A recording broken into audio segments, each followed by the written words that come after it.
je voudrais vous inviter à vous abonner à cette page et à recruter d'autres gens qui vont s'abonner. Pour quelle raison? Parce que c'est une chaîne qui est consacrée à la dézombification du peuple noir. Vous savez, en ma qualité de théologien, d'historien et d'expert en management public, je décide de mettre toute mon énergie et toute l'équipe qui travaille avec moi décide aussi de mettre toute son énergie à la dézombification du peuple noir. L'émission s'appelle Lumière sur le monde. Eh bien, cette lumière, ce n'est pas moi. Cette lumière, c'est le travail que nous faisons ensemble. Lorsque tout à coup, on réalise qu'on nous a roulé dans la farine, on réalise qu'on nous a trompés pendant, n'est-ce pas, des siècles, et que tout à coup, nous prenons conscience de nos ressources, nous prenons conscience de notre identité, et ayant pris conscience de tout cela, nous prenons la décision de partager ce que nous sommes, ce que nous comprenons avec les autres. Donc, nous avons besoin d'avoir une masse critique d'hommes et de femmes noirs réveillés qui vont changer, n'est-ce pas, leur pays respectif pour la gloire de nos ancêtres. Nos ancêtres méritent cela. Ils se sont sacrifiés pour nous et c'est à nous aujourd'hui de prendre le relais. Comment on le fait? On le fait en se dézombifiant et en dézombifiant les autres.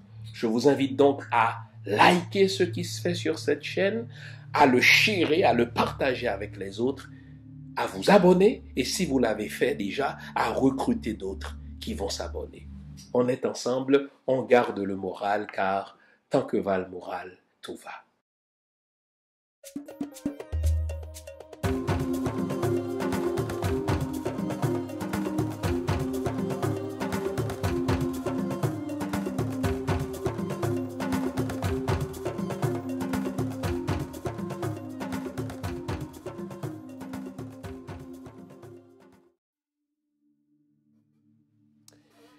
Bonjour mesdames, bonjour messieurs, bonjour le monde. Bienvenue à cette autre édition de l'émission Lumière sur le monde. L'émission de ce matin est un hors-série. Qu'est-ce que c'est qu'un hors-série? Un hors-série, c'est une émission qui est moins collée à l'actualité quotidienne, qui est moins collée à l'actualité politique. Un hors-série, c'est une émission qui se propose de revisiter les fondations de notre nation, qui se propose de revisiter les fondations de notre histoire. L'histoire est une école. Se disant, je sais que ça fait cliché, et pourtant, il n'en demeure pas moins vrai que quand on veut comprendre l'actualité, quand on veut se comprendre, quand on veut comprendre une collectivité, il n'y a pas mieux que de revisiter l'histoire de cette collectivité afin d'en faire remonter les succès, afin d'en faire remonter les grands coups, afin surtout de comprendre pourquoi le projet que nos ancêtres ont conçu n'a pas abouti. Donc, l'émission de ce matin, c'est un hors-série qui se propose de revisiter l'un des événements majeurs, sinon l'élément déclencheur qui allait aboutir plus d'une dizaine d'années plus tard à l'indépendance d'Haïti. Et si vous connaissez un tout petit peu l'histoire d'Haïti, vous l'aurez compris, je vais vous entretenir ce matin dans ce hors-série du bois caïman. Car le bois caïman, c'est une école, c'est une source inépuisable. Je ne sais combien de livres, je ne sais combien d'articles, je ne sais combien de documentaires j'ai lus, j'ai consulté sur le bois caïman. Je ne sais à combien de conférences sur le bois caïman j'ai assisté. Je ne sais non plus combien de conférences j'ai données sur le bois caïman. Pourtant, à chaque fois que je me propose de comprendre Haïti, de partir de la première fondation de ce qui allait être l'Empire d'Haïti, l'État d'Haïti, le royaume, n'est-ce pas, d'Haïti, nous n'avons pas le choix que de replonger dans le bois caïman. Mais vous allez voir, Euh, je vais aborder le bois caïman autrement qu'on a l'habitude de le faire. Souvent, on va s'intéresser à la prière de Boukman, aux serments, n'est-ce pas, de nos ancêtres. On va s'intéresser, n'est-ce pas, à la détermination de ceux qui y ont pris part. Moi, dans ce hors-série, je vais m'intéresser à la préparation. Je vais m'intéresser au profil de ceux qui ont lancé Bois Caïman. Je vais m'intéresser à ceux qui étaient présents, n'est-ce pas? La participation de chacun, le niveau d'engagement de ces participants. Et vers la fin de ce hors-série, je dresserai un certain nombre de leçons qu'il nous faut tirer et appliquer dans l'Haïti d'aujourd'hui si l'on veut se hisser à la hauteur de l'idéal de nos ancêtres. Donc, quoi que vous ayez lu sur Bois Caïman, je suis sûr que ce hors-série sur le Bois Caïman vous apprendra quelque chose de nouveau. Je suis sûr que ce hors-série sur le Bois Caïman sera un élément de réflexion pour nous aider à construire cet Haïti qui, malheureusement, plus de 200 ans après la cérémonie du Bois Caïman, il faut mieux parler après le congrès, il faut mieux dire après le congrès du Bois Caïman. Donc, demeure à faire. Vous connaissez le rituel, je vous veux éveiller une bonne tasse de thé, une bonne tasse de café, une bonne tasse de chocolat chaud, bref, tout ce qui est de nature à vous garder éveillé, car aujourd'hui encore, nous allons nous dire les vraies affaires. Restez là, je vous reviens après, c'est promis. À tout à l'heure. Compatriotes, Haïti en danger. Pays nous, héritage Papa Dessalines nan menacé.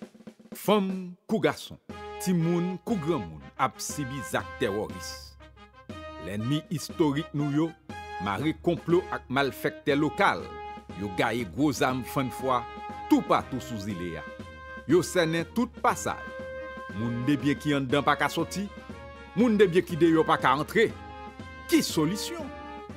L'ambi rassemblement sonné. Dimanche après-midi 17 août 2025, citoyens moun de bien tant mais on chit attendait pour aider résoudre problème sécurité en Haïti, tout bon vrai. En pile moun savait déjà répondre présent. Parmi eux, vétérans haïtiens, professionnels qui passaient dans l'armée États-Unis et Canada. Rendez-vous dans l'église Vie Transformée, Montréal, 3971 boulevard Robert. Dimanche après-midi, 17 août 2025, 4h, rond. Entrée gratis. N'attend tout le monde de bien, ni femme, ni garçon voyant.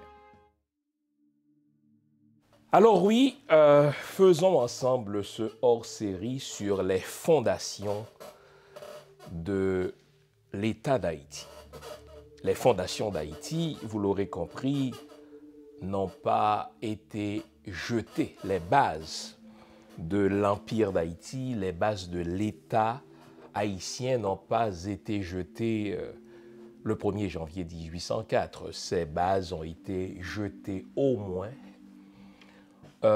en août, le 14 août 1791, donc bien avant la proclamation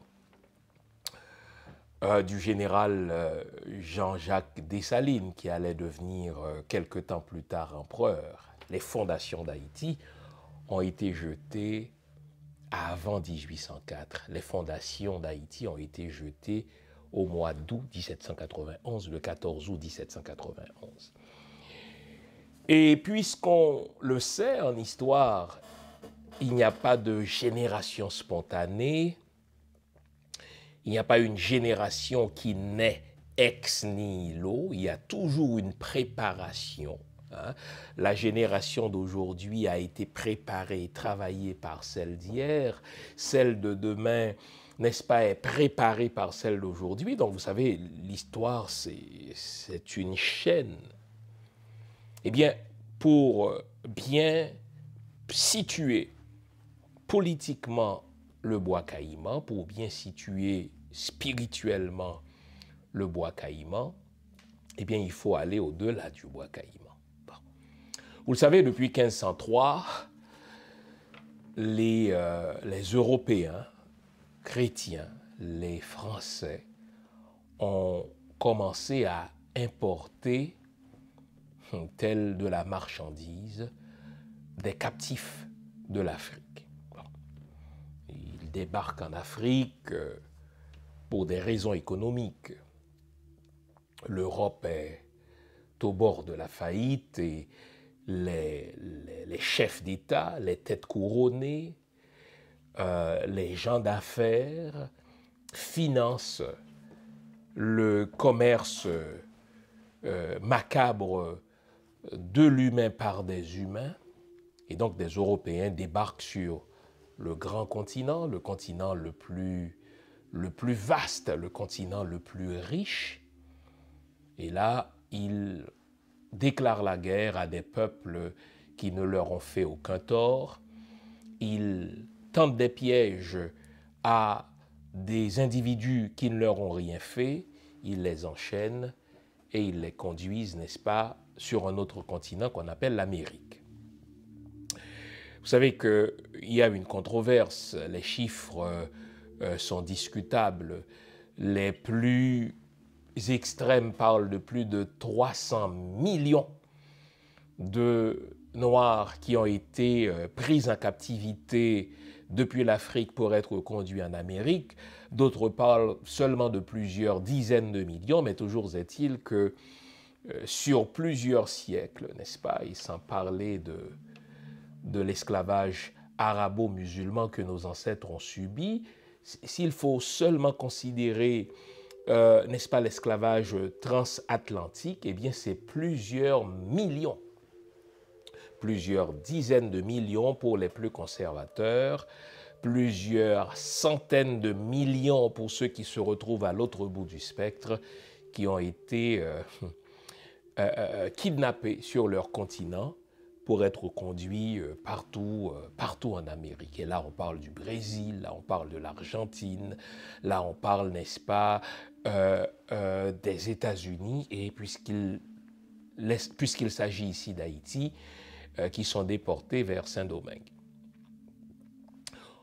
Au moment où nous parlons, c'est-à-dire à la veille du congrès de Bois-Caïman, autour de 1790-1791, il n'y a pas moins de 500 000 nègres, 500 000 noirs, dont une partie est née à Saint-Domingue, les fameux créoles, mais dont la vaste majorité, quelque chose comme 60% de cette population d'esclaves, n'est-ce pas, 60% donc de cette population est arrivée de l'Afrique.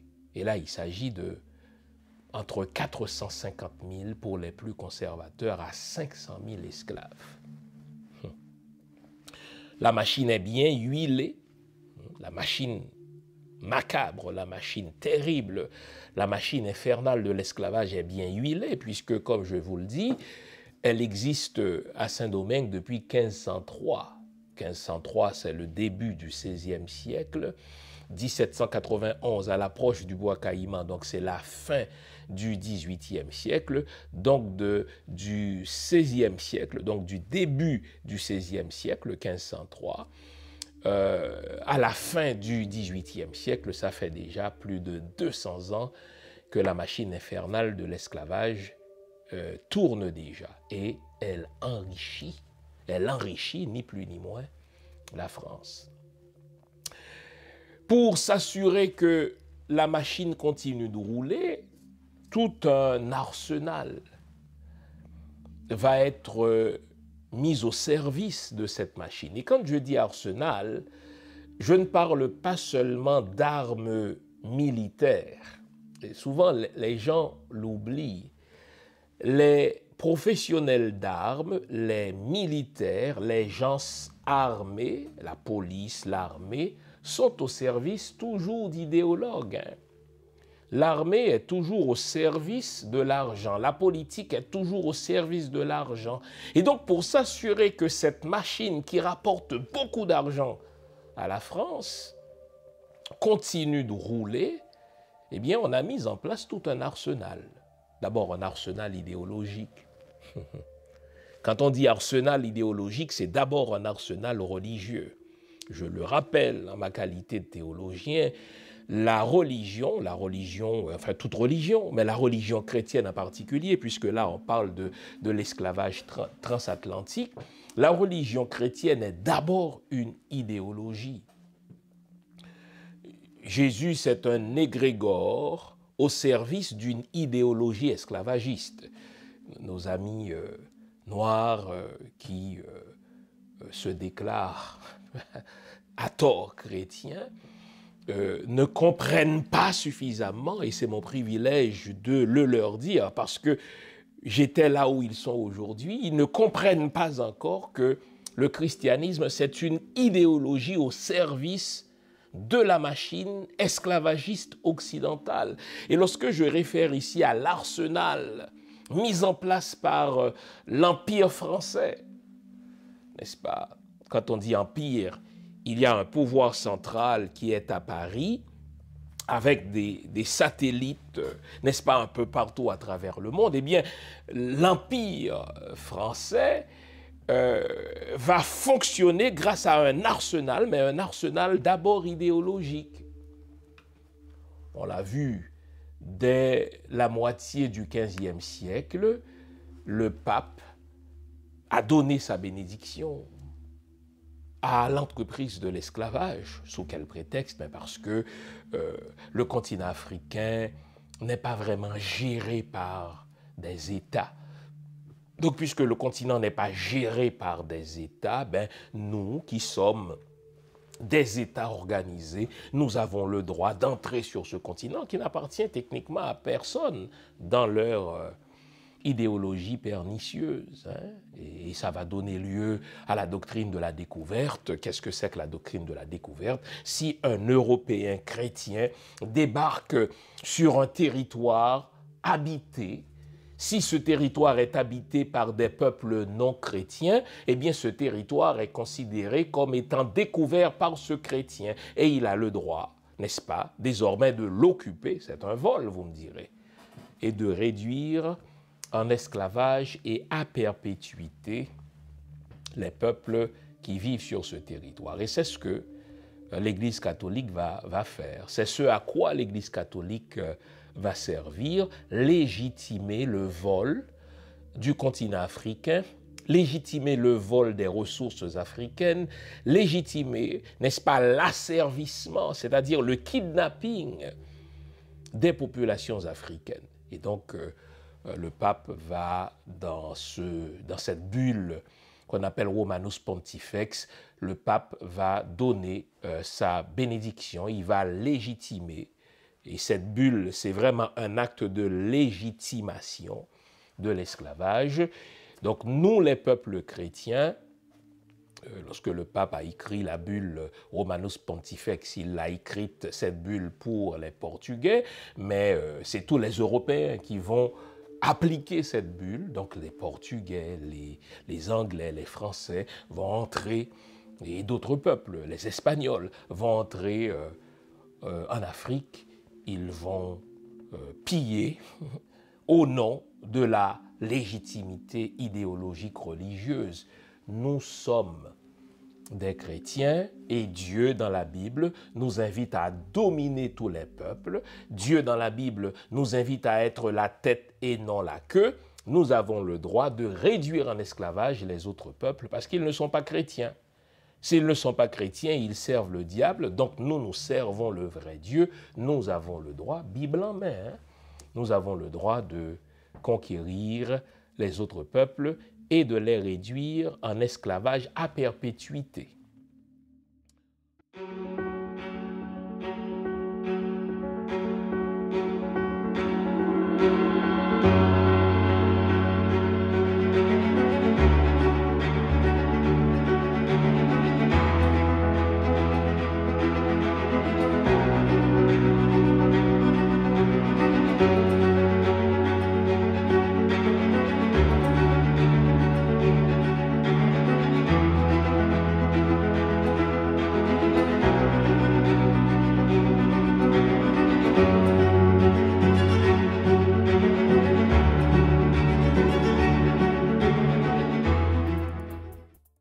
Quelques-uns, hélas, dans l'intention de défendre le christianisme, disent « Ah mais vous savez, ça c'est une perversion du christianisme ». Faux. Le judéo-christianisme, c'est une idéologie pro-esclavagiste. Le judéo-christianisme, c'est une idéologie qui fait la promotion de l'esclavage. En fait, le seul interdit qui existe en matière d'esclavage dans l'Ancien Testament, c'est qu'un juif ne doive pas réduire en esclavage un autre juif. Donc, le juif peut réduire en esclavage tout autre peuple, sauf un autre juif. Et donc, c'est permis. Et le christianisme ne condamne nullement l'esclavage. Saint Paul, au contraire, nous invite dans le Nouveau Testament à nous accommoder de l'esclavage, car ce qui compte, c'est la liberté spirituelle. Donc, je dis donc que la France, pour faire tourner la machine de l'esclavage, se sert de tout un arsenal. Le premier arsenal, c'est le premier outil, la première arme qu'on retrouve dans cet arsenal, donc c'est l'arme idéologique, la religion. Hein? L'Église, qui est faiseuse d'ordre mondial, donne sa bénédiction à l'esclavage. Et pour maintenir le nègre, pour maintenir le noir dans la suggestion, dans l'esclavage, donc on forme des prêtres qui ont pour mission d'enseigner la soumission, qui ont pour mission d'enseigner aux nègres l'acceptation de leur sort, parce que les Noirs sont maudits, et s'ils acceptent d'être soumis à leur maître blanc, dans le ciel, ils auront le paradis. Et peu importe l'endroit où vous vous rendez en Amérique, vous avez les mêmes prédicateurs, des catholiques, des jésuites, entre autres, et du côté protestant, vous avez des pasteurs qui, à leur tour, vont former ce qu'on appelle des curés de nègres. Et quand on dit des curés de nègres, c'est-à-dire on va choisir parmi les Noirs eux-mêmes des Noirs qui semblent être doués pour la parole, des Noirs qui semblent avoir une prédisposition pour la religiosité. On va les recruter, on va les former à leur tour pour qu'eux-mêmes continuent de catéchiser leurs contemporains, leurs congénères esclaves. Donc, quand on veut comprendre l'esclavage, il ne faut jamais détacher l'entreprise de l'esclavage de l'idéologie religieuse. L'esclavage n'aurait pas duré aussi longtemps si la religion n'était à son service. Et donc il y a, à part l'idéologie religieuse, il y a ce qu'on appelle la pseudo-science. Des gens qui se prennent pour les bien-pensants, des influenceurs d'une société. Et là, les philosophes, les professeurs, les gens de médias, les gens qui écrivent, des journalistes, des auteurs, eh bien, eux aussi sont là pour défendre la machine infernale de l'esclavage. Et vous notez que ceux qu'on appelle pompeusement des philosophes des Lumières, ils ne sont pas si éclairés que cela, puisque la plupart d'entre eux, pour ne pas dire l'écrasante majorité d'entre eux, défendaient l'esclavage parce qu'ils avaient des investissements dans l'esclavage. Donc, ouais, ils recommandaient peut-être une amélioration du sort de l'esclavage, mais très peu d'entre eux condamnaient l'esclavage en tant que tel. Pour quelle raison? Parce que le noir, de par sa condition, est plus proche de la nature que des humains, et c'est normal que des humains plus évolués, c'est normal que des humains plus éclairés, c'est normal que des humains plus civilisés en dominent d'autres. Et quand on dit humains plus civilisés, on entend les Blancs, les Européens, les Caucasiens, qui doivent dominer les autres, entendons les Rouges, les Amérindiens, qui doivent dominer les autres, entendons les jaunes, qui n'étaient pas moins traités, les asiatiques, et surtout les nègres, qui se retrouvent au bas de cette pyramide humaine. Et je dis c'est une pseudo-science parce que, scientifiquement, On ne peut prouver que je suis inférieur à un blanc. Scientifiquement, on ne peut prouver qu'un asiatique est plus intelligent qu'un autre. Vous savez, aujourd'hui, on nous refile cette même connerie-là autrement. On nous refile une connerie voulant que les asiatiques soient presque génétiquement plus intelligents. Foutaise. Moi, j'ai étudié avec des asiatiques. Il y en a qui sont bons, il y en a qui sont nuls, comme dans tous les peuples. Scientifiquement, on ne peut pas dire que les blancs soient supérieurs, n'est-ce pas, aux noirs. Foutaise. Vous êtes sûrement allé à l'école avec des Européens ou des Caucasiens, mais s'ils étudient, ils obtiennent de bonnes notes. S'ils n'étudient pas, ils coulent. Voilà. Et les noirs ne sont pas inférieurs, pas plus qu'ils ne sont supérieurs. Les noirs sont des humains. Et cette affaire de noir, de blanc, de jaune, de rouge, c'est quelque chose qui a été inventé de toutes pièces pour justifier l'esclavage. Le racisme est créé après l'esclavage. Hein. Le racisme est venu en soutien à l'esclavage. Pour justifier l'esclavage, il faut dire pourquoi les Blancs ont le droit de réduire en état de choses les autres peuples. Alors là, la pseudoscience dit c'est parce que le cerveau des Noirs est plus petit que le cerveau des Blancs, des conneries comme ça, et que phénotypiquement, le noir est plus près du singe, etc. C'est des conneries. Et il faut résister à cela. Mais pendant toute l'époque de l'esclavage, mais c'est ce qui était diffusé dans les livres, c'est ce qui était diffusé dans les journaux, c'est ce qui était diffusé dans les arts. Quand je dis les arts, le théâtre, la peinture, n'est-ce pas? Donc, toutes ces poches artistiques-là étaient mises au service de l'entreprise infernale de l'esclavage. Compatriotes, Haïti en danger. Pays nous, héritage Papa Dessalines menacé. Femmes, kou garçon, ti moun, kou grand moun, ap sibi zak terroriste. L'ennemi historique nous yo, maré complot ak malfecté local, yo gaye gros âme fan fois, tout partout sous île ya. Yo sene tout passage. Moun de bien qui en dedans pas ka sorti, moun de bien qui de yo pas ka entrer. Qui solution? L'ambi rassemblement sonné. Dimanche après-midi 17 août 2025, citoyens moun de bien tant mais on chit attendait pour aider résoudre problème sécurité en Haïti, tout bon vrai. En pile moun savait déjà répondre présent. Parmi eux, vétérans haïtiens, professionnels qui passaient dans l'armée États-Unis et Canada. Rendez-vous dans l'église Vie Transformée, Montréal, 3971 boulevard Robert. Dimanche après-midi, 17 août 2025, 4h, rond. Entrée gratis. N'attend tout le monde de bien, ni femme, ni garçon voyant. Donc, je vous ai parlé de l'idéologie religieuse qui est dans l'arsenal de l'esclavagiste français. Je vous parle de l'idéologie pseudo-scientifique qui est dans l'arsenal, mais il y a aussi les armes.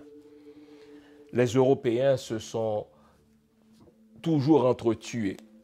Ils ont consacré toute leur histoire à se battre entre eux parce qu'ils ont un tout petit territoire.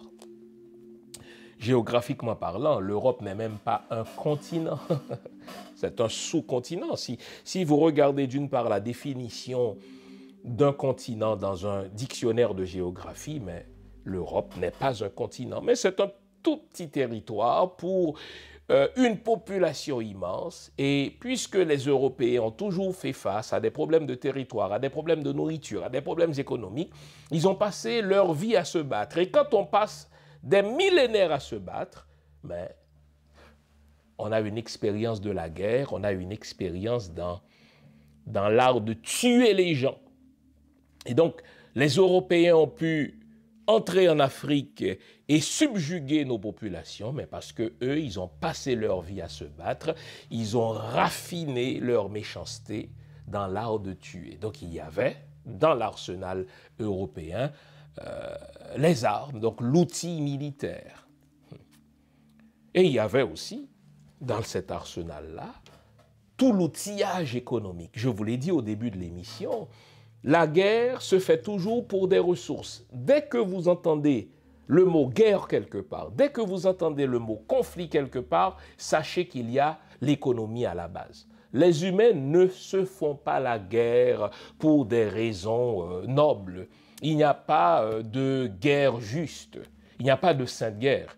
On retrouve la formule guerre sainte dans la Bible. C'est les chrétiens qui sont les premiers à utiliser la formule guerre sainte. Lors des croisades, le pape disait qu'il faut aller en guerre contre les sacrés musulmans qui ont envahi, n'est-ce pas, la terre sainte. Dieu le veut. Donc, Deo volte. Mais quand on prend le temps d'enlever, n'est-ce pas, toute cette gang, toute cette intoxication langagière, mais on découvre que derrière les croisades, il y avait surtout un souci de l'Église de faire main basse sur les ressources, n'est-ce pas, des peuples arabo-musulmans. Ils étaient très développés en art, ils étaient très développés en sciences. N'oublions pas que beaucoup de peuples africains étaient musulmans. Eh bien, dans leur spiritualité, ils ont développé l'art. Et donc, derrière le prétexte religieux, il y avait le souci économique. Donc, dans l'arsenal français pour faire tourner la machine de l'esclavage, il y a l'idéologie religieuse, il y a l'idéologie pseudo-scientifique, il y a l'armée, mais il y a aussi l'argent. Au fait, tout ça, c'est au service de l'argent. Tout ça est au service de l'argent. Au fait, on est allé en Afrique parce que l'Europe avait des problèmes économiques. Et je vous ai dit que ces 500 000 nègres qui travaillaient de l'aurore au crépuscule enrichissaient la France. La France est devenue un État riche à cause de l'esclavage, et en particulier à cause de l'esclavage pratiqué à Saint-Domingue, qui n'était rien de moins, c'est la formule qu'ils utilisaient, que la perle des Antilles. Pas la perle des Antilles pour nous les Noirs, pour nos ancêtres, pas la perle des Antilles pour nous les descendants d'esclaves, c'était la perle des Antilles pour l'Europe, pour la France. Saint-Domingue était le premier fournisseur mondial de café. Saint-Domingue était le premier fournisseur mondial de sucre. Tous les consommateurs de sucre et les consommateurs de café en Europe, n'est-ce pas, consommaient ce qui arrivait de Saint-Domingue. Et pour maintenir cette machine-là, on ne négligeait rien. On ne lésinait sur rien. On catéchisait l'esclave. Dès son arrivée à Saint-Domingue, l'esclave était pris en charge par les prêtres, car 8 jours plus tard, il devait être converti et baptisé au christianisme. Il s'était baptisé debout. Toute la législation, le Code noir, était conçu pour faire comprendre à l'esclave qu'il n'est plus un citoyen, qu'il n'est plus un humain, mais qu'il est une chose. Et il était compté parmi les biens meubles, n'est-ce pas, du maître, parmi le cheptel du maître. Et on l'humiliait par des punitions physiques, on l'humiliait par toutes sortes de manœuvres psychologiques. Et donc, à l'approche de 1791, la machine de l'esclavage huile et tourne, n'est-ce pas? Enfin, elle est huilée, cette machine-là, elle tourne à plein régime depuis plus de 200 ans. Depuis plus de 200 ans.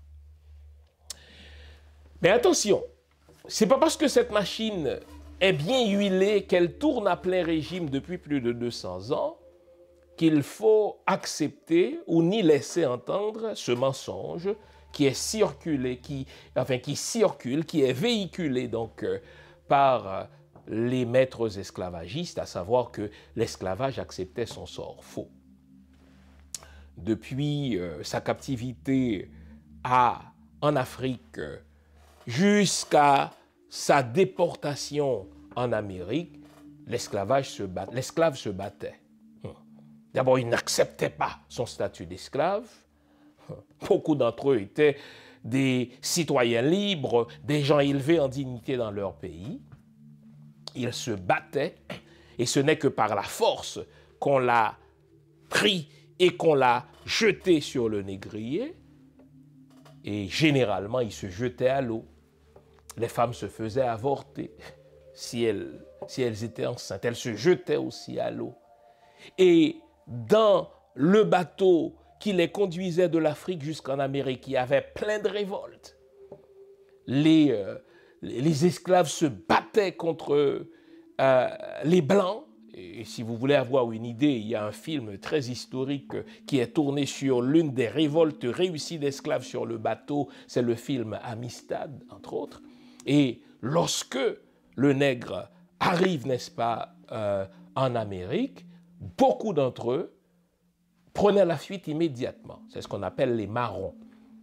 Et le marronnage a existé partout où il y a eu esclavage. Dès que le nègre arrive, eh bien, il prend la fuite. Il va vivre dans les hauteurs. Parce qu'il dit, moi, je ne suis l'esclave de personne, je ne suis la propriété de personne, et jamais je n'accepterai de travailler pour les autres sans une rémunération. La majorité donc de ceux qui sont arrivés en Amérique ou qui sont nés en Amérique en tant que nègres sont dans cette entreprise de l'esclavage. Mais au sein même de cette machine, il y avait des révoltés. Il y avait des révoltés, hommes et femmes. Hein? Et vraiment, il faut éviter le sexisme ici, il faut éviter de croire que quand il y a révolte d'esclaves, que ce soit à Saint-Domingue ou ailleurs, à la Jamaïque ou bien à la Martinique, partout, n'est-ce pas, qu'il y a eu révolte d'esclaves, ou même aux États-Unis, c'était une affaire d'hommes. Non, non, non, pas du tout. Ce sexisme-là, qui semble être ambiant aujourd'hui, qui semble être accepté de tous, c'est plutôt un produit du judéo-christianisme. C'est dans le judaïsme que la femme est traitée en inférieure à l'homme. C'est dans le christianisme que la femme ne peut enseigner à l'homme. Dans la culture africaine, dans les civilisations africaines, pensons à l'Égypte, pensons au Mali, pour ne citer que ces cas-là, eh bien, les femmes sont des souveraines autant que des hommes, et il n'y a pas ce complexe d'infériorité qui est enseigné à la femme, n'est-ce pas, comparé à l'homme, ou ce complexe de supériorité qui est enseigné à l'homme par rapport à la femme. Non. Donc, dans les tentatives de révolte, dans les tentatives de soulèvement qu'on retrouve à Saint-Domingue, eh bien, ces soulèvements-là sont menés autant par des femmes que par des hommes. Dans notre histoire, on entendra parler de Tante Toya. Dans notre histoire, on entendra parler, n'est-ce pas, de Cécile Fatiman, dont je vais parler tout à l'heure lorsqu'on va s'approcher du bois Caïman. On entendra parler de Sanit Belair, pour ne citer que ces femmes-là. Et il y a eu donc plusieurs tentatives de révolte. Et l'une d'entre elles, l'une de ces tentatives de révolte, est celle qui est menée par Macandal. Macandal, c'est probablement un vétérinaire aujourd'hui, quelqu'un qui connaît les feuilles, mais c'est surtout un Wungan, ça veut dire un connaisseur des traditions spirituelles africaines. Et c'est un homme qui fut élevé en dignité malgré le fait qu'il fut esclave, car il est devenu cocher. Retenez bien ce titre-là, car toutes les révoltes à Saint-Domingue vont être conduites, les révoltes qui réussissent, j'entends, vont être conduites généralement par des cochers. Qu'est-ce que c'est qu'un cocher? Eh bien, pour répondre à cette question, nous devons revoir la manière dont l'esclavagiste a divisé les esclaves dès qu'ils arrivent, n'est-ce pas, à Saint-Domingue. Nouveau, bonne nouvelle, toutes les émissions Lumière sur le Monde se trouvent désormais en mode podcast. Cela veut dire que vous pouvez continuer à vaquer à vos occupations tandis que vous nous écoutez, où que vous soyez, dans votre voiture, à l'épicerie, au travail, en faisant vos courses ou à la maison. Toutes les émissions Lumière sur le Monde en français et en créole sont en mode podcast. Vous les trouverez sur Apple Podcast, Spotify, Podcast Index, Google Podcast, Amazon Music, Stitcher et les autres. Nous sommes partout en mode podcast. Il n'en tient qu'à vous. Nouveau, bonne nouvelle, Lumière sur le monde est en podcast.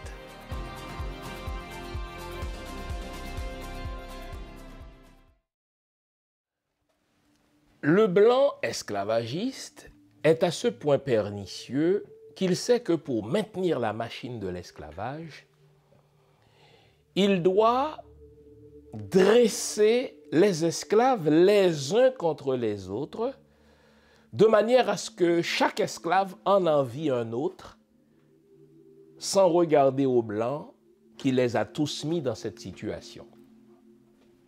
Quand on dit esclaves, la majorité d'entre eux sont des nègres de jardin. Ça veut dire des gens qui travaillent dans les champs, dans les plantations de coton, dans les plantations de café, dans les plantations de canne à sucre. Ceux-là, ils portent tout le poids de l'économie de la métropole sur leurs épaules. Ils travaillent de l'aurore au crépuscule, 9 fois sur 10 en haillons. Même ce qu'ils portent en tant que tissu est prévu par le code noir, car l'esclave ne peut pas porter n'importe quel tissu. Vous savez, un vêtement, c'est un marqueur social. Et puisque la société esclavagiste repose sur la discrimination et sur l'ostracisme, sur l'exclusion, eh bien cela doit se voir même dans le type de vêtements qu'on porte. Et le Code noir va jusqu'à prescrire au maître d'esclaves quel type de vêtements doit porter l'esclave, combien d'aunes de tissu doit être consacré pour la confection de ces vêtements. Donc l'esclave travaillait dans le jardin 9 fois sur 10 pieds nus, d'où l'expression en créole gros orteils, c'est-à-dire quand quelqu'un n'est pas raffiné, quand quelqu'un n'est pas, n'est-ce pas, quand quelqu'un n'a pas la finesse de la civilisation, on va dire à lui c'est un gros orteil, ça remonte à cela, parce que nos ancêtres qui travaillaient dans les jardins 9 fois sur 10 travaillaient pieds nus, parce que, mais écoutez, ce qu'on leur fournissait comme chaussures rapidement étaient usées, ben, ils travaillaient pieds nus, ils travaillaient torse nu, ils travaillaient, n'est-ce pas, avec leur chapeau. Bon. Et donc la majorité d'entre eux étaient des esclaves de jardin. Compatriotes, Haïti en danger. Pays nous, héritage Papa Dessalines nan menacé. Femmes, kou garçon, timoun, kou grand moun, ap sibi zak terroriste. L'ennemi historique nous yo, maré complot ak malfecté local, yo gaye gros âme fan fois, tout partout sous île. Yo sene tout passage.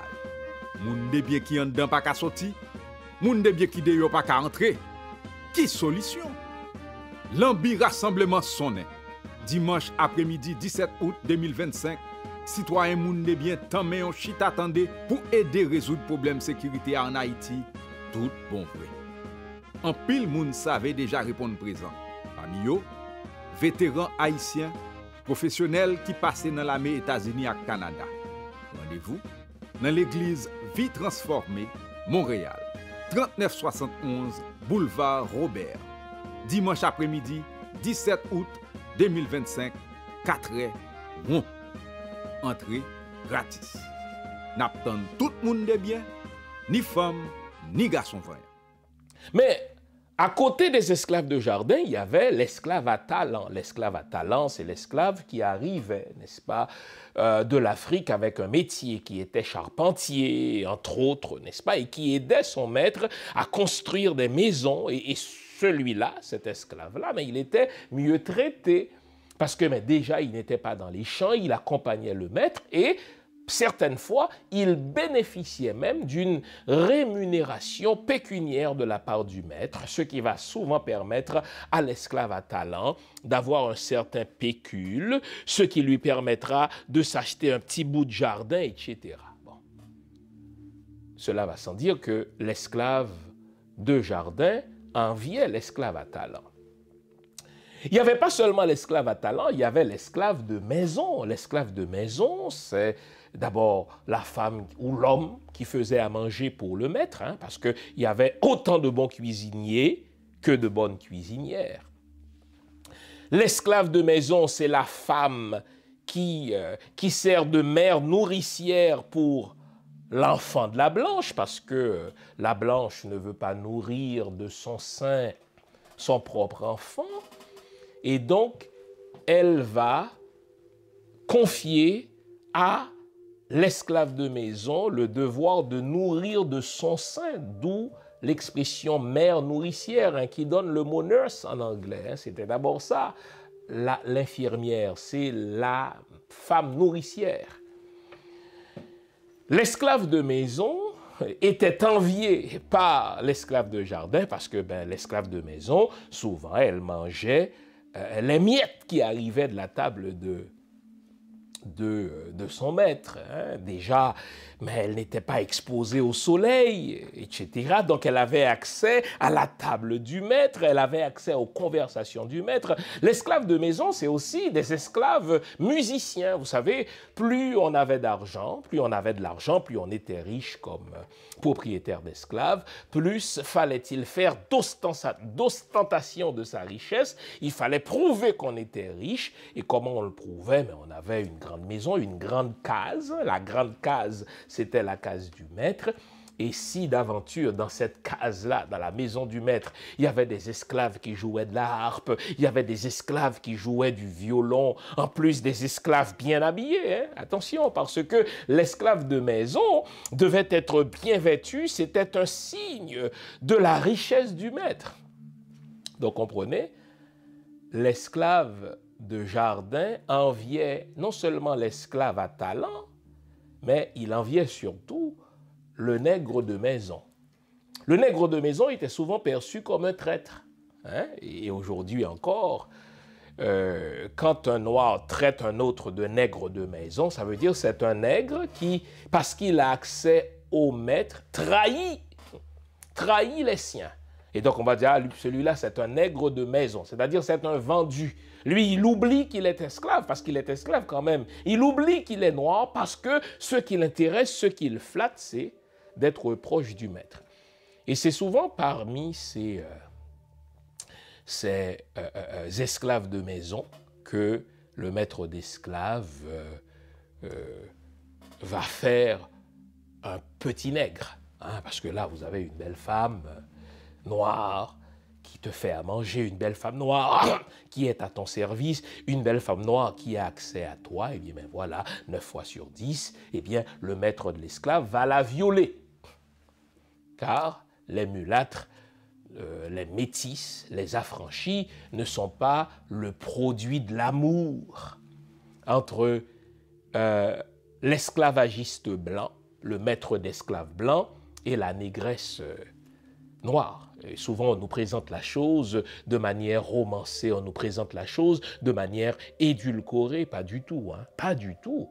C'était des viols, car pensez-vous qu'il puisse y avoir consentement entre le maître et la femme, la négresse? Pas du tout. Donc, il veut ton corps, d'ailleurs, tu es sa chose, mais tu lui donnes ton corps et tu n'as pas le choix.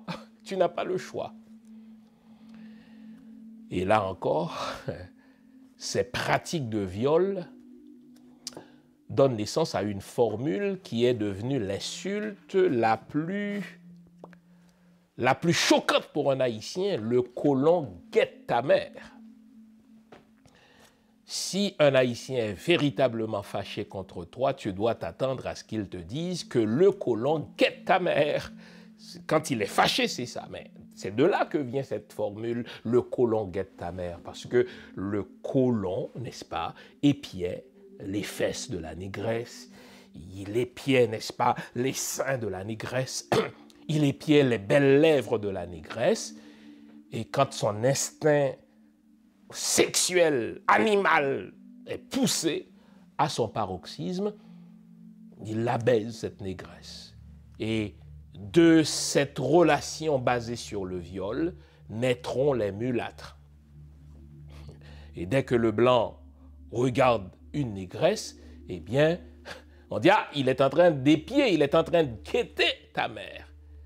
Et on sait ce qui s'ensuit. Quand l'haïtien te dit que le colon guette ta mère, c'est pas compliqué, il te lance ça au visage, tu lui pètes la gueule parce que on est traumatisé par ce viol-là que nos mères, que nos aïeuls ont subi de la part du colon. Et donc, vous notez que l'esclave de plantation envie l'esclave à talent, l'esclave à talent envie le nègre de maison. Et il y a une autre catégorie d'esclaves, c'est le cocher. Le cocher, c'est celui qui conduit le maître, c'est son conducteur, c'est l'équivalent de son chauffeur de taxi. Vous savez, il fallait prouver qu'on est riche en ne conduisant pas soi-même sa charrette. Il fallait prouver qu'on est riche en confiant, si vous voulez, ses commissions à un esclave qui, lui, connaît toute la colonie, à un esclave qui, lui, passe de plantation à plantation. Le cocher est même une coche plus haut que le nègre de maison. Parce que le cocher, lui, il a toute la confiance du maître. Le cocher, parfois même, a une procuration pour représenter son maître lors des négociations d'affaires. Imaginons que le maître, là, doit aller négocier l'achat de tel terrain, de telle plantation, n'est-ce pas, dans une autre province. S'il ne peut pas se déplacer, il va donner une procuration à son esclave cocher, qui, lui, a le droit de se promener d'une plantation à une autre, ce qui n'était pas permis par le Code noir. Pour se promener d'une plantation à une autre, il fallait avoir un sauf-conduit, il fallait avoir un passeport. Et donc, le cocher, lui, c'était un privilégié au niveau de son accessibilité au maître, un privilégié au niveau de la confiance que le maître a placée en lui, un privilégié en ce qu'il avait la procuration pour représenter le maître, un privilégié en ce que 9 fois sur 10, il savait lire et écrire, parce qu'il pouvait signer au nom du maître, un privilégié en ce qu'il était muni d'un passeport pour se promener d'une plantation à une autre. Donc vous notez comment l'esclavagiste divisait les esclaves et les dressait les uns contre les autres pour s'assurer qu'ils ne s'entendraient jamais pour faire une révolution. Et ça, c'est au niveau de la répartition du travail de l'esclave. Mais l'esclavagiste euro-chrétien continuait à diviser les esclaves en fonction d'ethnie. Il dressait les ethnies les unes contre les autres. Il disait par exemple des Aladas qu'ils étaient des mangeurs de chiens, ce qui est une insulte pour quelqu'un qui arrive du Dahomey. Et les autres esclaves, par exemple, qui voulaient insulter les Aladas, vont les traiter effectivement de mangeurs de chiens. Les Aladas vont traiter les Congos de grossiers, ça veut dire d'imbéciles, etc. Et vous notez que non seulement il y avait ces divisions ethniques, il y avait aussi les divisions du langage. Dans le nord, dans une certaine partie du Cap, on retrouvait beaucoup d'Aladas qui parlaient donc les Wéfons. Dans d'autres plantations, on va trouver d'autres esclaves qui vont arriver d'autres ethnies et qui ne parlaient pas le même dialecte que les autres. Donc, on s'assurait ainsi que les esclaves jamais ne s'entendraient. Et pire, si on prenait en captivité une même famille, c'est le cas des parents de Toussaint Louverture.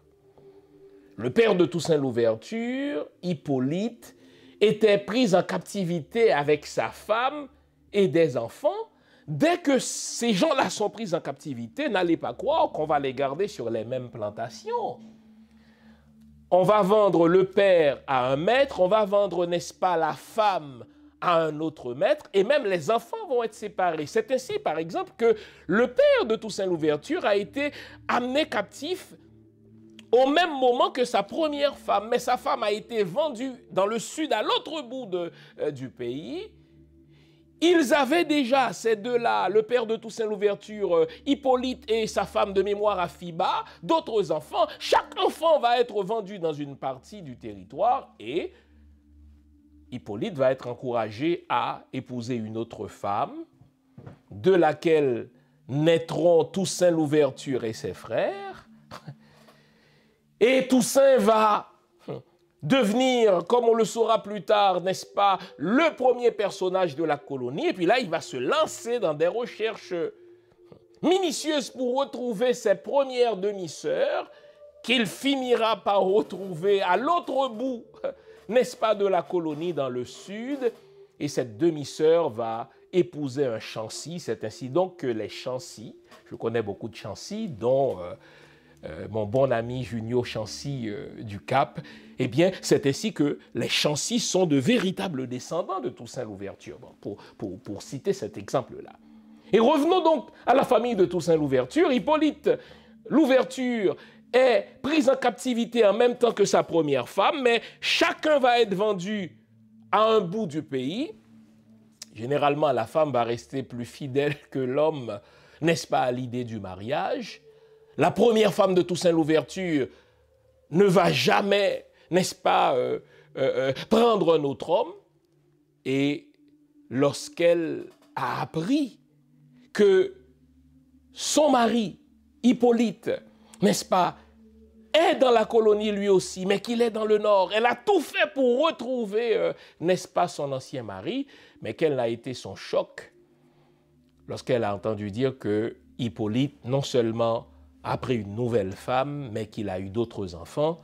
Elle est morte donc de chagrin. Donc, vous notez comment l'esclavage, et c'est ce qui marque Toussaint Louverture. Je suis en train de travailler sur une biographie de Toussaint Louverture. Ce qui marque Toussaint Louverture, c'est justement cette affaire. À chaque fois que Toussaint Louverture va parler de l'esclavage, il va le détester pour cette raison en particulier, parce qu'il dit l'esclavage divise les familles et sépare les frères d'avec les sœurs. Et Toussaint Louverture va combattre l'esclavage en raison de ce traumatisme personnel de son père qui a dû se séparer de force d'avec sa première femme, qu'il ne retrouvera que plus tard, et cette dernière mourra de chagrin lorsqu'elle apprendra que son mari, qu'elle aimait véritablement, a pris une autre femme. Et Toussaint va mettre beaucoup d'énergie à retrouver ses autres sœurs que l'esclavage lui avait prises. Donc vous notez comment on nous divisait par la répartition des tâches, on nous dressait les uns contre les autres, de manière à s'assurer, du point de vue du maître d'esclave, que jamais l'esclave ne se révolterait. Et donc il y avait le cocher.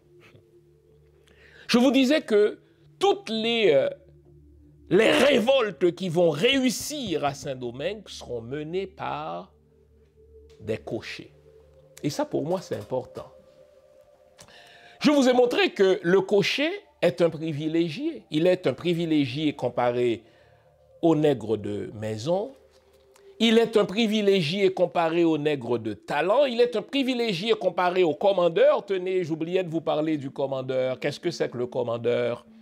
Le commandeur, c'est un esclave, tout comme les autres, à qui le maître d'esclave remet un bâton ou un fouet pour punir les autres esclaves et pour les mettre au pas. Compatriotes, Haïti en danger. Pays nous, héritage Papa Dessalines nan menacé. Femmes, kou garçon, ti moun, kou grand moun, ap sibi zak terroriste. L'ennemi historique nou yo, mare complot ak malfekte lokal, yo gaye gros âme fan fois, tout partout sous île ya. Yo sene tout passage. Moun de bien qui en dedans pas ka sorti, moun de bien qui de yo pas ka entrer. Qui solution? L'ambi rassemblement sonné. Dimanche après-midi 17 août 2025, citoyen moun de bien tant mais on chita attendé pour aider résoudre problème sécurité en Haïti, tout bon vrai. En pile moun savait déjà répondre présent. Parmi yo, vétérans haïtiens, professionnels qui passaient dans l'armée États-Unis et Canada.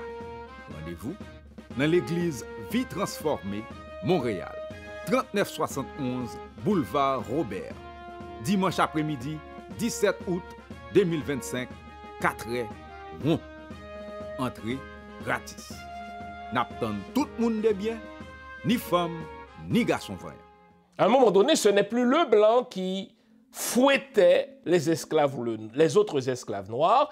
Il confiait les punitions physiques à un autre esclave qu'il appelait le commandeur. Donc les esclaves de jardin détestaient les commandeurs.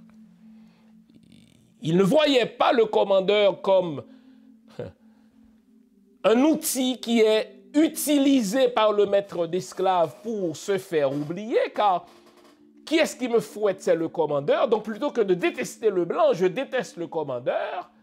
Mais derrière le commandeur, il y a le blanc qui a mis le fouet entre ses mains. Donc, entreprise terrible que celle de l'esclavage. Et donc le cocher, c'est un privilégié qui a accès à la confiance du maître, qui bénéficie d'une procuration de la part du maître, qui peut se promener d'une plantation à une autre, qui est muni d'un passeport, etc. Et donc la première révolte qui va réussir à Saint-Domingue, en termes d'organisation, c'est la révolte de Macandal. Parce que Macandal, c'est un cocher. Il faut prendre le temps d'analyser le statut du cocher pour mieux comprendre pourquoi une révolte conduite par un cocher a de plus grandes chances de réussir et va réussir effectivement, comme nous le verrons à Bois-Caïman. Donc pourquoi donc une révolte menée par un cocher a de plus grandes chances de réussir qu'une autre révolte? Mais avant de répondre à cette question, il nous faut réfléchir sur le statut du cocher. Donc vous notez que le cocher, c'est un privilégié. Contrairement à ce que veut le maître, c'est-à-dire faire en sorte que le cocher soit tellement proche de lui qu'il en oublie la situation de ses frères. C'est pour ça, quand le maître d'esclaves qui pratique le machiavélisme, c'est-à-dire diviser pour régner, choisit un nègre parmi les autres nègres, il le fait de telle sorte que ce nègre-là s'estime si privilégié qu'il prenne cette distance avec les autres. Mais les cochers, malgré le fait qu'ils sont des privilégiés, ne se considéraient jamais différemment des autres esclaves. Ils étaient solidaires des autres esclaves. Et ça, c'est quelque chose qui est remarquable dans l'histoire des révoltes, dans l'histoire des soulèvements, lesquels soulèvements vont conduire à l'indépendance. Les soulèvements à Saint-Domingue sont conçus, préparés et mis en place par des privilégiés. C'est pour ça que je dis toujours, à ma qualité d'historien, que quand on veut faire une révolution, quand on veut provoquer un changement dans une société, cette révolution, ces changements-là doivent être conçus par les élites. Moi, je suis de l'école de Jean Price-Mars, qui veut que les élites aient un rôle fondamental dans une société. Quel est ce rôle? Celui de tirer leur collectivité vers le haut. Le cocher est un esclave privilégié, mais malgré le fait qu'il est un esclave privilégié, il est resté solidaire des autres esclaves dans le sens qu'il veut provoquer une révolution, qu'il veut provoquer un soulèvement. Il aurait pu se contenter de son sort. Il mange mieux que les esclaves de jardin. Il n'est pas soumis à la même rigueur au niveau du travail que les esclaves de jardin. Il est mieux habillé que les esclaves de jardin parce qu'il représente le maître. 9 fois sur 10, il sait lire et écrire car il doit représenter le maître lors des transactions. Donc c'est ça une élite. Mais malgré le fait que c'est une élite, pour reprendre, n'est-ce pas, l'expression d'Antonio Gramsci, le cocher ne se comporte pas comme une élite traditionnelle qui ignore, n'est-ce pas, ses frères et sœurs. Le cocher se comporte, dans les termes de Gramsci, comme une élite organique, c'est-à-dire qui prend fait et cause pour les siens. Et si aujourd'hui la révolution haïtienne tant souhaitée le renversement du système tant souhaité par tous les Haïtiens n'aboutit pas encore, c'est parce que nous avons des élites traditionnelles qui se contentent de jouir de privilèges, qui se contentent, n'est-ce pas, de maintenir leur position, mais qui ne sont pas des élites organiques, dans le sens que ce ne sont pas des élites qui prennent fait et cause pour les masses et qui s'engagent à côté d'elles. Il n'y a pas de changement dans une société si les élites de cette société ne se décident à prendre fait et cause pour la majorité. Et c'est vrai pour la Révolution américaine, c'est vrai pour ce qui s'est produit au Québec dans les années 60, c'est vrai pour Saint-Domingue, n'est-ce pas? Saint-Domingue de la fin du XVIIIe siècle qui va, n'est-ce pas, connaître une révolution, c'est parce que les élites, au niveau des esclaves, les élites parmi les Noirs ont pris fait et cause pour les masses. Et je vous ai dit que parfois le cocher disposait d'un pécule, le cocher recevait de temps en temps un certain montant d'argent qui peut même lui permettre au cocher, n'est-ce pas, de louer une plantation sur laquelle d'autres esclaves vont travailler. C'était le cas pour Toussaint Louverture. Les cochers parmi les Noirs représentaient une élite économique. Il y avait dans le Grand Nord d'Haïti environ 1 millier de Noirs qui étaient soit locataires de plantations ou parfois même soit propriétaires de petits lopins de terre qui leur étaient consentis par leur maître parce que bon, avec le temps, leurs maîtres ont réalisé que ces esclaves-là sont suffisamment intelligents, ils sont assez fiables, je peux leur confier, n'est-ce pas, la gestion d'un certain lopin de terre. Toussaint Louverture, tandis qu'il était esclave à Breda et que Bayonne de Liberta était, si vous voulez, le gestionnaire. Bayonne de Liberta n'était pas le propriétaire de la plantation où se trouvait Toussaint Louverture à Breda, il en était le gestionnaire, mais avec le temps, la confiance s'est installée de manière telle entre Bayonne de Liberta et Toussaint Louverture que ce dernier a eu un pécule grâce auquel il va acheter, il va plutôt louer une plantation sur laquelle vont travailler d'autres esclaves, dont des salines. Et souvent, là, il y a une déformation quand on dit que Toussaint Louverture avait des esclaves. Non, Toussaint Louverture était un homme d'affaires qui louait une plantation sur laquelle, car il fallait faire travailler, n'est-ce pas? Il fallait rendre prospère cette plantation-là qu'il avait louée. Eh bien, pour la rendre prospère, il fallait bien qu'il y ait des gens qui y travaillent, et des gens qui travaillaient sur ces plantations, c'était des esclaves noirs. C'est comme ça que les choses se faisaient. Et c'est pas impossible que Dessalines ait travaillé sur l'une de ces plantations louées par Toussaint Louverture. Mais fermons cette parenthèse-là. Et donc, concentrons-nous sur la question que je viens de vous poser, à savoir pourquoi les révoltes lancées par les cochers réussissaient. Première raison, c'est parce que les cochers connaissaient bien la colonie.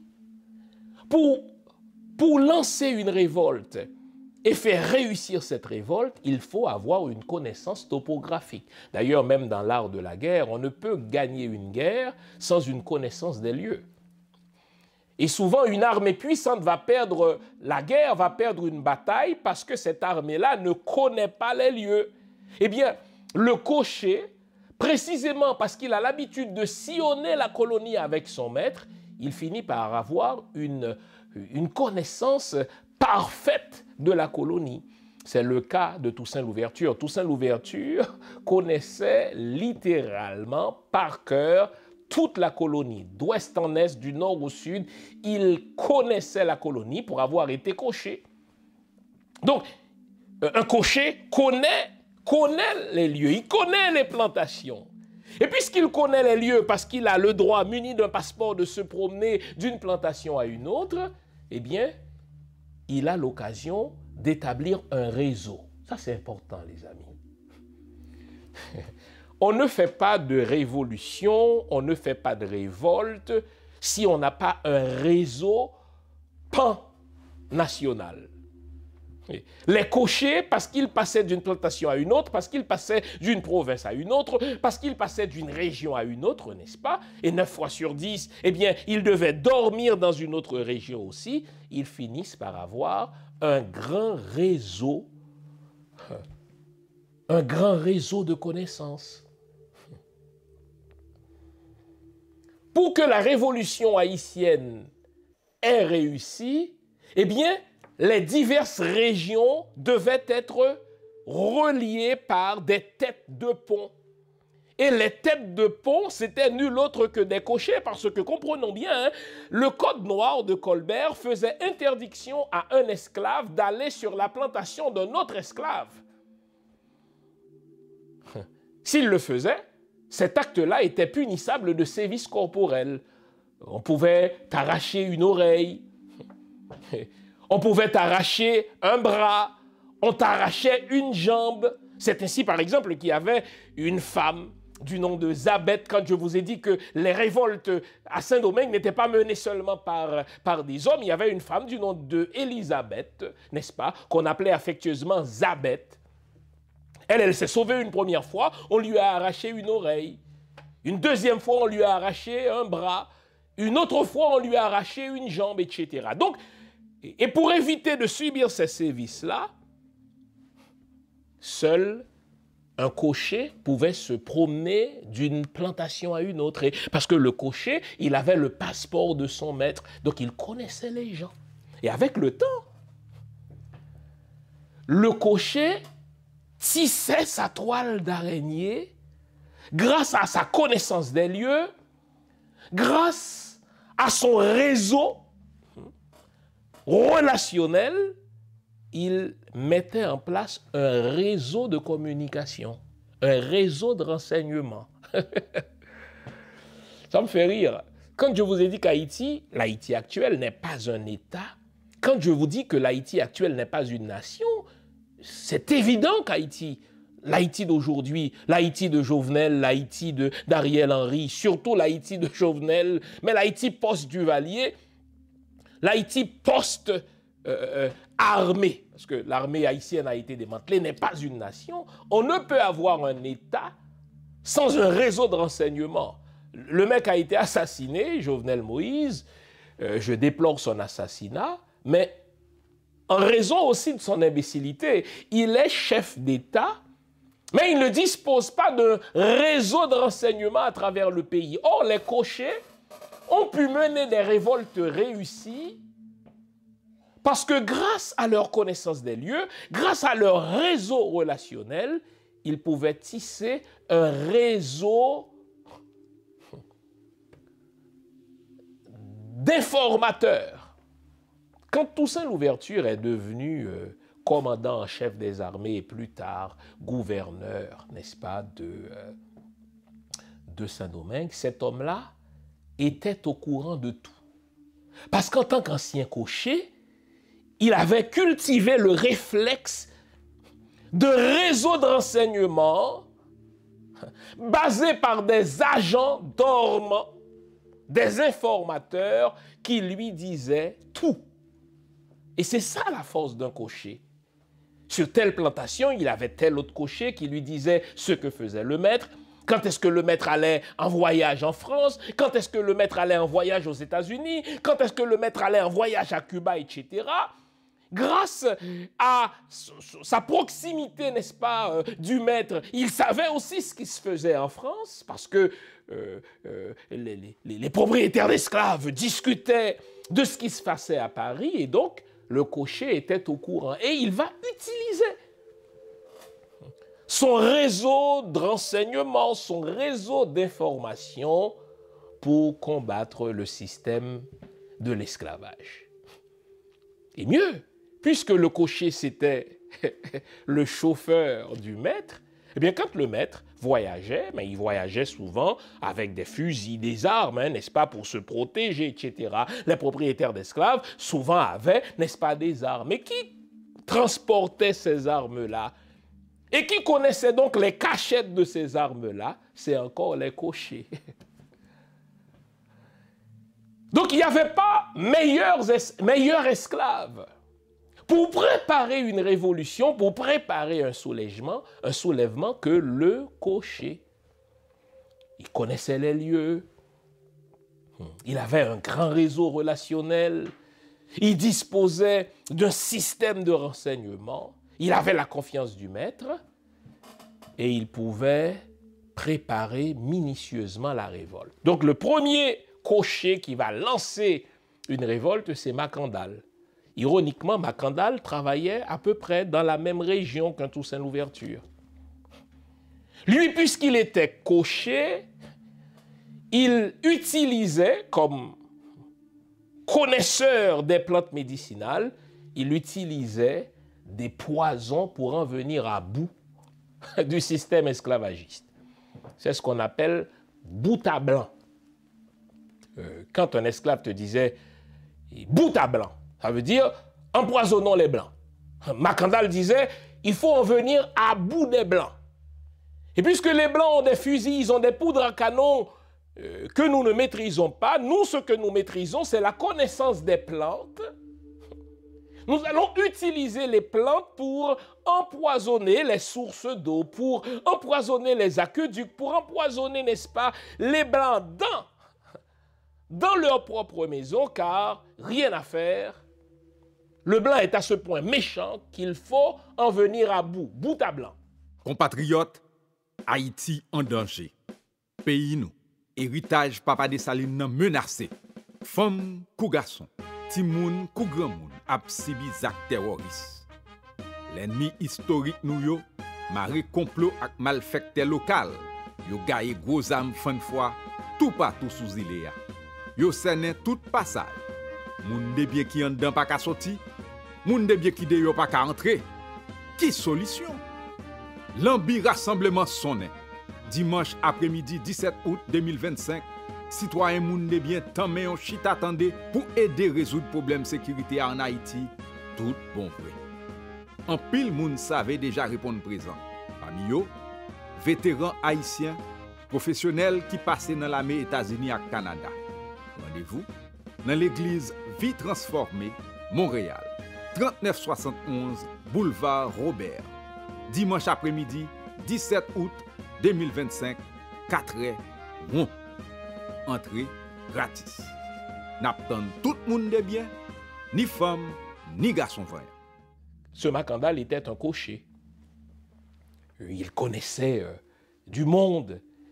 Il pouvait profiter du manque de vigilance du blanc vis-à-vis de lui pour créer son réseau. Et vous savez, Macandal a eu le temps, parce qu'il connaissait les plantes, parce qu'il avait un réseau, d'empoisonner une bonne quantité de malfaiteurs blancs, une bonne quantité d'esclavagistes, parce qu'il avait un réseau.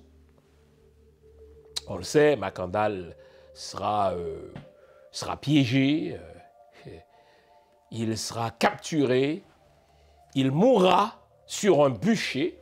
Mais il avait dit aux gens, écoutez, si je meurs, c'est pas grave.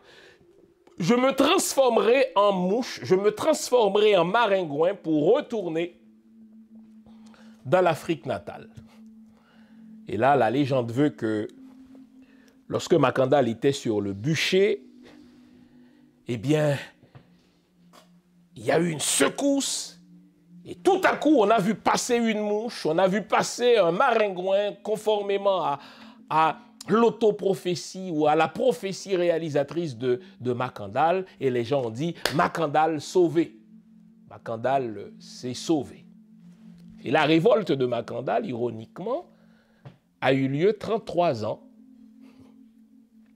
année pour année, jour pour jour, avant la cérémonie du bois caïman.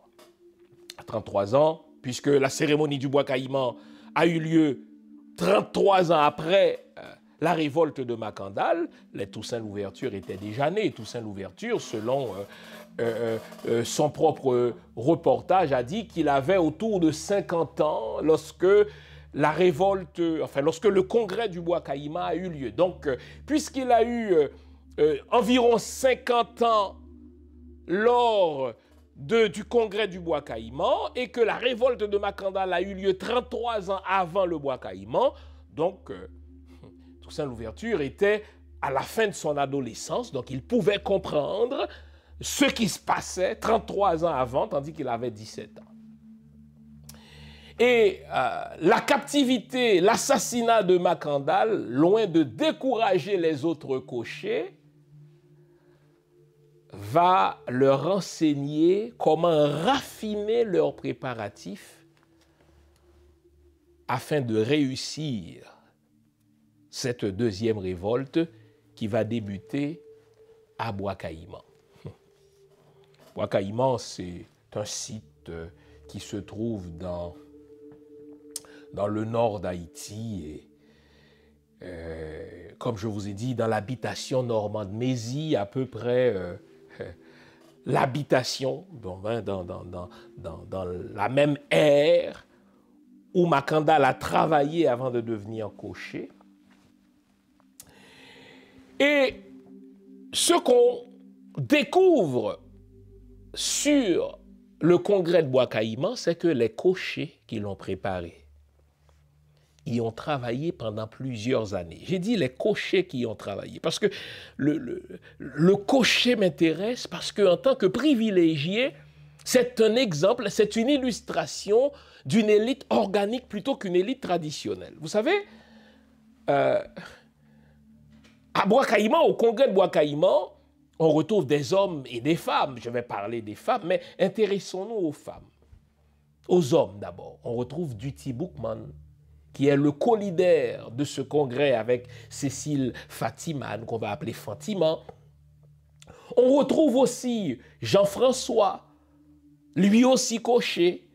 On retrouve Georges Biassou, lui aussi cocher. On appelle Georges Biassou Zamba Biassou aussi. Et on retrouve un autre cocher, Toussaint Louverture. Imaginez ces divers cochers, parce qu'ils conduisent le carrosse de leur maître, ils conduisent la charrette de leur maître, ils conduisent la voiture de leur maître. Donc, pendant plusieurs années, ils ont sillonné toute la colonie, ils ont établi, n'est-ce pas, un réseau d'informateurs et d'informations. Et ce qu'on sait, c'est que le congrès de Bois Caïman a été préparé pendant plusieurs années. Souvent, nous, et c'est ce que nous laisse croire le petit manuel de Dorsainville, le petit manuel d'histoire de Dorsainville qu'on a eu à l'école primaire et même certains profs d'histoire qu'on a eu au primaire ou au secondaire, on ne peut pas leur demander d'être des experts dans cette affaire-là, nous ont laissé croire que Bois Caïman a été quasiment une affaire spontanée là qu'on a préparée pendant 2 ou 3 jours et puis bang, ça a donné lieu 8 jours plus tard à une révolte, bang, non, non, non, pas du tout. Ce qu'on sait, quand je consulte les archives, je vous ai dit que je travaille en ce moment sur Toussaint Louverture, on découvre que ces cochers-là, dont je vous ai cité les noms, n'est-ce pas, ont préparé de longue main le congrès de Bois Caïman. Ils ont choisi le lieu, ils ont choisi le jour en fonction de l'éclairage, en fonction de leurs connaissances mystiques aussi. Et à ce congrès de Bois Caïman, il y a eu plus d'une centaine de représentants de plus d'une centaine d'habitations, seulement dans le Nord. Et là, je ne parle pas des représentants qui arrivaient d'autres plantations dans les autres provinces. Imaginez la province de l'Ouest, imaginez les provinces du Sud, imaginez l'autre partie de la colonie, l'Est, qui va, comme on le sait aujourd'hui, reconnu comme la République dominicaine. Les représentants d'à peu près toutes les plantations étaient là à Bois Caïman. Mais vous me posez la question, comment ont-ils pu être là quand le Code noir faisait interdiction aux esclaves? Donc, le Code noir interdisait aux esclaves, ils étaient sous l'interdit de se réunir de nuit, de se réunir sur les plantations d'un autre. Et même s'ils ont pu le faire de nuit, comment ont-ils pu échapper à la vigilance de leur maître? Imaginez quelqu'un qui vient, par exemple, de la province de l'Ouest. Imaginez, enfin, du port républicain, ce qui devient par exemple le Port-au-Prince aujourd'hui. Imaginez quelqu'un qui vient de l'Est. Mais comment cette personne-là a-t-elle fait pour être présent sur l'habitation de Normand de Mézy, Bois Caïman? Mais d'abord, vous notez, ils avaient des codes. Ils avaient des codes. Ils avaient une connaissance parfaite du lieu pour arriver à un certain lieu, à une certaine heure. Mais vous me posez la question, comment ont-ils fait pour être présents sur l'habitation normande Mézy et retourner sur leur plantation d'origine sans soulever le soupçon de leur maître? Ah, c'est là où la mystique noire va être importante. Je vous ai déjà parlé de ce livre de mon ami que j'ai préfacé, Fouchard Justinville, qui parle des sociétés secrètes en Haïti, de l'imaginaire au réel. Et regardez le sous-titre, une analyse du rôle des sociétés secrètes dans l'indépendance et la vie sociopolitique contemporaine d'Haïti. C'est un petit bijou de livre dont je vous recommande la lecture. Eh bien, grâce à Fouchard Justinville, j'apprends à nouveau que beaucoup de cochers avaient une connaissance mystique qu'ils importaient de l'Afrique, connaissance mystique, et là je vais vous regarder dans les yeux pour vous le dire, parce que c'est parce que l'école vous apprend que vous devez, personne ne peut voyager à une vitesse plus rapide que la vitesse de la lumière, c'est ce que Einstein nous apprend, c'est de la foutaise tout cela. L'école nous apprend que si je dois, par exemple, j'enregistre dans un studio à Montréal, si je dois me rendre, n'est-ce pas, aux États-Unis, je dois le faire soit par air en avion, soit par mer en bateau, soit, n'est-ce pas, par terre en voiture. Et je ne serais pas assez fou pour m'imaginer que je peux me rendre, n'est-ce pas, à New York à pied. Je serais mort avant. Eh bien, vous savez quoi? La science africaine, j'appelle ça une science africaine, nous apprend que nous pouvons aussi voyager hors du corps. C'est ce qu'on appelle la téléportation. On peut voyager en esprit. Oui, je vous regarde dans les yeux. Moi, le docteur, moi, le PhD, là, d'accord? Moi, le gradué de McGill. Vous savez, toutes ces choses-là ont leurs limites. Hein? Vous savez, McGill a plein de choses qu'elle n'enseigne pas parce que McGill ne sait pas tout. Un jury formé de PhD est formé, n'est-ce pas, de connaissances occidentales très limitées. Mais nous, les afro-descendants, nous savons qu'il existe une autre sorte de science. La science mystique, et je dis bien c'est une science. J'aime à dire que la mystique, c'est une science que la science n'a pas encore découverte. Et ce que la mystique afro, la mystique africaine, la mystique nègre, qu'on appelle génériquement la mystique vaudou, ce que cette mystique nous apprend, et je vous ai dit c'est une science, c'est qu'on peut voyager hors du corps. Le voyage dans l'esprit. Et donc, beaucoup de cochers qui ont représenté d'autres plantations à ce congrès à Bois Caïman le 14 août, ils l'ont fait hors du corps. Ils ont voyagé en esprit, ils ont pu participer à cette rencontre physiquement, et là, ils se sont téléportés dans leur plantation d'origine pour ne pas susciter la méfiance du maître. Ah ouais, mais voilà, fils aimé parle de téléportation, je n'y crois pas. Je ne vous demande pas de croire. Moi, je vous ai dit que je sais que la téléportation existe pour avoir vu mon père la pratiquer. Je sais que la téléportation existe pour en parler à d'autres gens qui pratiquent cette science-là. Donc, non seulement ils ont pu se réunir à temps au cours de la nuit à ce congrès à Bois Caïman. Ce congrès s'est préparé pendant plusieurs années. Et à ce congrès ont été représentées à peu près toutes les grandes plantations de la colonie. Et ils ont décidé à ce congrès qu'ils en finiraient avec l'esclavage. Moi, c'est cette prise de conscience-là qui me fascine. Malgré tout l'appareillage du maître esclavagiste, l'appareillage idéologique, religieux, l'appareillage idéologique pseudo-scientifique, l'appareillage militaire, la gendarmerie, la maréchaussée, les policiers, les chiens renifleurs qui pourchassaient les esclaves, qui se révoltaient contre l'esclavage, les leaders des Noirs se sont réunis à ce congrès politico-spirituel de Bois-Caïman pour dire nous allons en finir avec l'esclavage. Quoi qu'il nous en coûte, nous ne retournerons plus sur les plantations comme esclaves. Et c'est intéressant. Ce congrès a eu lieu le 14 août 1791 et jamais les esclaves ne retourneront sur les plantations comme esclaves. Ils vont retourner sur les plantations à titre de travailleurs. Vous savez, ils vont signer à certains moments des contrats de travail avec leur maître.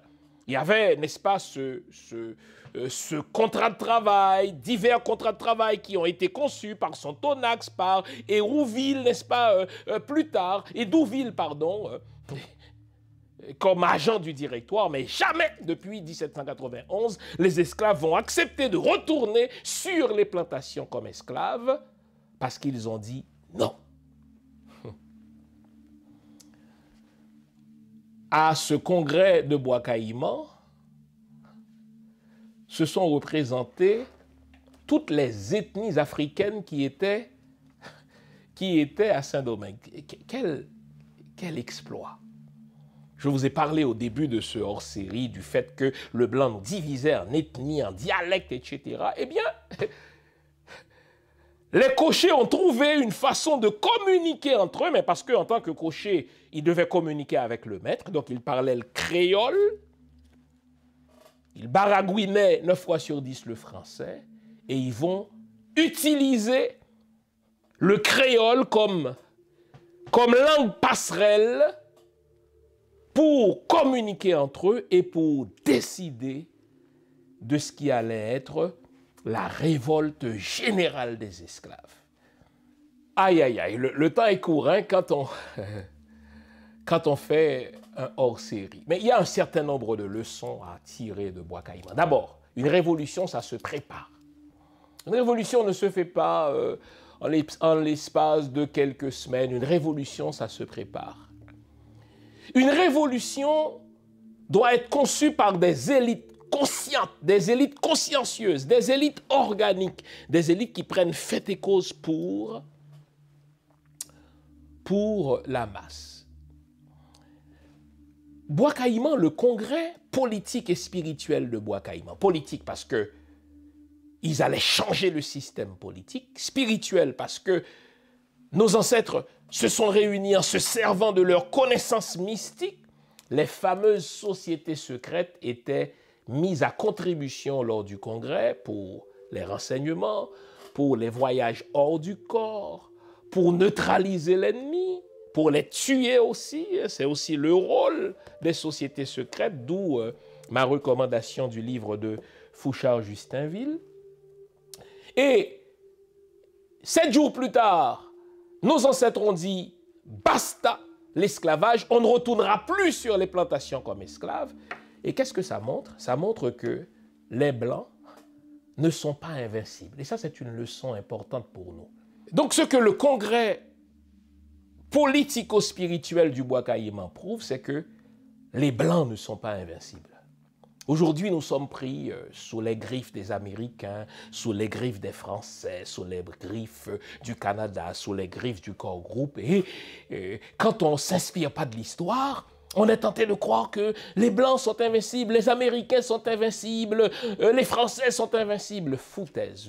Le congrès politico-spirituel de Bois-Caïman montre que les Blancs, même s'ils sont mieux armés que nous, ont déjà été vaincus. Ils ne sont pas invincibles, on peut les battre. Ça prend de la préparation, ça prend des renseignements, ça prend la détermination. Pour qu'une révolution réussisse, elle doit être conçue, oui, par les élites, mais la révolution doit être faite en accord avec la masse, qui doit être conscientisée, qui doit être sensibilisée. Toussaint Louverture a dit qu'on peut vaincre une armée mais qu'on ne pourra jamais vaincre un peuple en armes. Une autre leçon à tirer du congrès de Bois-Caïman, c'est que et les hommes et les femmes doivent être mis à contribution. Tous doivent être inclus dans ce combat. Je vous ai dit qu'à Bois-Caïman étaient représentées les diverses ethnies africaines présentes sur la colonie. Ces ethnies dépêchaient leurs représentants. Pour réussir une révolution, nous ne devons pas seulement utiliser les armes de l'ennemi, ce que les cochers ont fait. Ils ont pris les fusils aux ennemis, mais nous devons surtout utiliser notre mystique à nous, d'où l'utilisation, si vous voulez, l'utilité des sociétés secrètes. Il y en a encore aujourd'hui. Elles sont en dormance. Nous devons les réactiver. Et pour préparer une révolution, nous devons faire une offre fédératrice à la population. Quelle était l'offre de nos ancêtres à Bois-Caïman? Jamais plus d'esclavage. Nous allons créer une société égalitaire. Nous allons créer une société libre où tous et toutes vont pouvoir vivre sur la base de leur mérite sans tenir compte de l'accident épidermique. Et ça va être ça le motto, la motivation de Toussaint Louverture dans son projet de société. Nous allons créer une société libre, égalitaire et méritocratique. Toussaint Louverture n'est pas un mangeur de blanc. Toussaint Louverture n'est pas un raciste au sens où on parle aujourd'hui de racisme à rebours, puisqu'il a subi du racisme. Il déteste les blancs. Non. Toussaint Louverture avait autant de blancs dans son entourage qu'il pouvait faire appel aux Noirs. Ce n'était pas ça qui motivait Toussaint Louverture. Ce n'était pas ça qui motivait nos ancêtres non plus. Ils voulaient une société libre, une société égalitaire, une société méritocratique, c'est-à-dire basée sur le mérite. Et ils étaient à ce point organisés, ils étaient à ce point déterminés, ils étaient à ce point solidaires que ce qui a débuté le 14 août 1791, qui va éclater le 21 août 1791 en une révolution, une révolte généralisée, on fout le feu dans toutes les plantations, car il fallait faire mal à l'esclavagiste dans ce qui compte pour lui. Qu'est-ce qui compte pour l'esclavagiste, n'est-ce pas? Eh bien, c'est sa plantation. On y met le feu. Et donc, ce qui allait démarrer le 14 août, qui va aboutir le 1er janvier 1804, l'était en raison de tous ces éléments-là. Et même lorsqu'un Toussaint Louverture sera déporté, et c'est une autre leçon, la leçon fondamentale, et c'est la dernière aujourd'hui que nous devons tirer de Bois-Caïman, même lorsqu'un Toussaint Louverture sera déporté et assassiné parce qu'il a été privé de nourriture, de soins médicaux dans sa cellule à Fort-de-Joux, ceux qui vont continuer la lutte ont été précisément les disciples de Toussaint Louverture. Pensons à un Christophe, pensons à un Dessalines, pour ne citer que cela. Pensons à un Capois. Tous ceux-là ont été des soldats qui ont travaillé dans l'armée de Toussaint Louverture. De même, lorsqu'on a capturé Boukman, le co-leader de Bois-Caïman, et qu'on l'a décapité, le mouvement n'a pas cessé pour autant parce que Bois-Caïman a été préparé pas par un homme, même si un homme en a été le leader, à la mort, que dis-je, à l'assassinat de Bois-Caïman. Les autres, Jean-François, Zamba Biassou, Cécile Fantiman et Toussaint Louverture vont être prêts à poursuivre le combat, car qu'un homme tombe ne signifie pas la fin de la lutte. Quelle histoire passionnante. Vous m'avez vu passionné par cette histoire, parce que quand je revisite les fondations historiques d'Haïti, on a tout pour préparer et réussir une révolution d'aujourd'hui. L'Haïti d'aujourd'hui ne peut pas mourir, elle est seulement anesthésiée, elle est seulement zombifiée. Elle est zombifiée parce que les élites d'Haïti ne sont pas des élites organiques qui prennent fait et cause pour les masses. D'où le travail que je fais, le travail de conscientisation,